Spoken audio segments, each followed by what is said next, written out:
Europe 1 matin. Le livre du jour à présent, Nicolas Caro, un roman historique, ce matin historique et britannique. Chez Belfond, Les Régicides, c'est le nouveau roman de Robert Harris. Il est connu notamment pour The Ghostwriter, adapté au cinéma, et Enigma, et Pompéi, et Munich. Il a beaucoup de succès à son actif et je vois mal comment celui-ci pourrait échapper à la règle.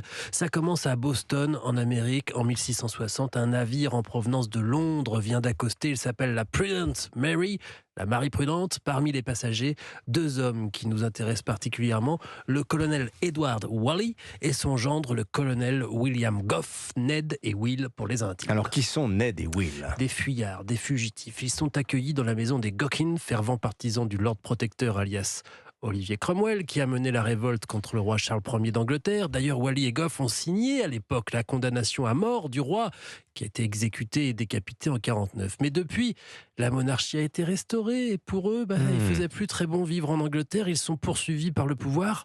Mais un homme en particulier compte bien les retrouver. Il les traque sans relâche, où qu'ils aillent, même au Nouveau Monde où ils viennent d'arriver. Cet homme s'appelle Richard Neller. Pour lui, c'est une affaire personnelle. Mais pourquoi qu'est-ce qu'il leur en veut ? Qu'est-ce qu'il leur veut ? Il a soif de vengeance. À cause d'eux, il a été emprisonné injustement et ils sont responsables de la mort de son épouse qui était enceinte. Il ne les lâchera pas, c'est efficace. On voit déjà la série qui en sera tirée, si vous voulez. C'est rythmé, les personnages sont ambigus mais bien dessinés. On visite le 17e, les cachots de la Tour de Londres et l'Amérique en construction. Et tout ça au pas de course à la poursuite des fugitifs en 550 pages. Donc on a ce temps long aussi qui permet de bien les connaître à la fin. Voilà, ça s'appelle Les Régicides. Je montre la couverture, sur avec un cavalier europe1.fr. qui court vers nous. Exactement, signé Robert Harris. Encore une histoire de traîtrise finalement, si vous avez bien suivi. Tous les romans. Vous consultez là, avec Vincent Hervouette le matin. Traduction Anne-Sylvie Omassel. Merci Nicolas Caro. La sortie de la semaine, Marie Jiquel. Alors là, grand spectacle, là, le Cirque du Soleil, avec un show inspiré de l'univers de Jules Verne. Le spectacle s'appelle Curios, cabinet de curiosité. Alors si vous aimez la haute voltige, dans des décors très 20 000 lieues sous les mers, vous allez adorer. Oui, j'ai pu me glisser dans les coulisses du Cirque du Soleil qui va bientôt fêter ses 40 ans. Des coulisses réunissant plus de 50 artistes d'une vingtaine de nationalités différentes, jongleurs, voltigeurs, contorsionnistes, des coureurs cyclistes dans les airs. Ça fait quand même rêver. Ouais. Souvent, ce sont d'anciens athlètes qui, après une formation de 4 mois à Montréal, ils apprennent à se maquiller, à danser, à jouer la comédie. Eh bien, ils intègrent la troupe du Cirque du Soleil. Alors, sous le chapiteau réservé aux entraînements, ambiance gymnase, un peu de muscu, des sauts, du jonglage, la loge maquillage et costumes pas loin.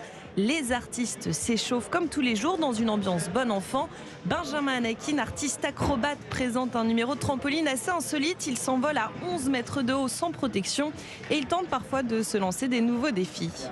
C'est quand même assez millimétré. On essaye d'avoir le moins d'improvisation possible parce que vraiment c'est quand même quelque chose d'assez dangereux. Mais par contre sur les entraînements, oui.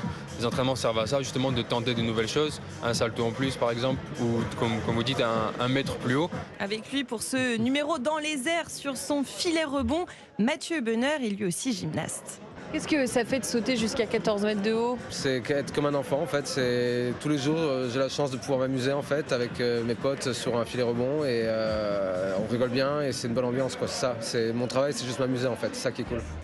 Et cette bonne ambiance, elle se ressent dans le spectacle. Alors dans les coulisses aussi, les décors impressionnants, un train, une main géante articulée, un aquarium, un show de la démesure où chaque numéro est mesuré, Dimitri. Oui.